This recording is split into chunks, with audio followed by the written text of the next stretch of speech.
निखिल रमेशराव पगारे आणि मी आज आपल्या सगळ्यांशी संवाद साधायला आणि आपल्या सगळ्यांचा आशीर्वाद घ्यायला या ठिकाणी आलेली आहे।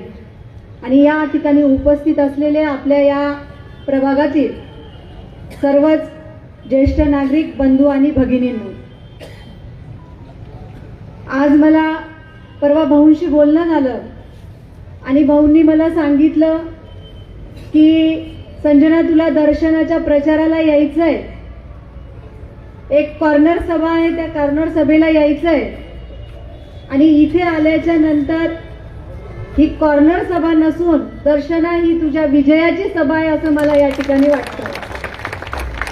कारण मी 2003 पासून भाऊ कन्नड सोयगाव तालुक्याच्या राजकारणामध्ये आहे।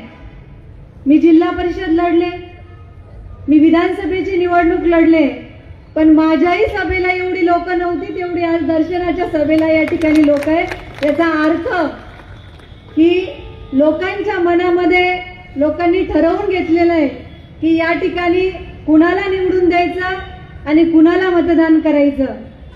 आज इथे येत असताना भाऊ मला खूप लोकांची फोन आली की ताई तुम्ही जालन्याला प्रचाराला जाणार, ताई तुम्ही जालन्याला प्रचाराला येत आहेत। आणि सगळ्यांना आश्चर्य वाटलं की आज मी जालना शहरामध्ये या ठिकाणी प्रचाराला येते। परंतु माझ्या आई वडिलांचे माझ्यावर संस्कार आहेत की प्रथम प्राधान्य हे पक्षाला द्यायचं आणि पक्षाशी एकनिष्ठ राहायचं।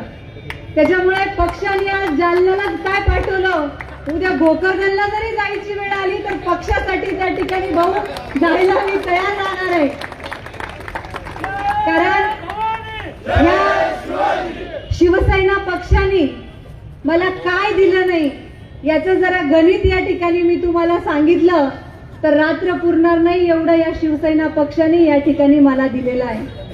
मी विधानसभेचा प्रचार करत असताना जसं आता मी सगळ्यांची भाषण ऐकली, दादूचं भाषण पहिल्यांदा ऐकलं, दर्शनाचं भाषण पहिल्यांदा ऐकलं, तेव्हा जे भाऊंनी त्यांच्यावर संस्कार टाकले आणि जे दादांनी माझ्यावर संस्कार टाकले, आमच्या सगळ्यांच्या संस्कारातून यांच्या सगळ्यांच्या संस्कारातून आम्ही एकच शिकलो की कुणावर टीका टिप्पणी न करता आपण समाजाला काय देणारे, आपण या जनतेला काय देणारे एवढंच या ठिकाणी सांगायचं। आणि त्या दोघांच्या बोलण्यातून सुद्धा मला एकच तळमळ या ठिकाणी जाणवली की आपले वडील या ठिकाणी आमदार आहे आणि त्यांच्या माध्यमातून आपण या जनतेला खूप काही देऊ शकतो आणि ते देण्यासाठी या दोघा बहीण भावाची या ठिकाणी धडपड मला दिसली। त्याच्यामुळे आपण जनतेने सुद्धा लक्षात घेतलं पाहिजे की आज तालुक्याचं सूत्र जर कोण हलवत असेल आणि शहराचं सूत्र जर कोण हलवू शकतो तर तो त्या ठिकाणचा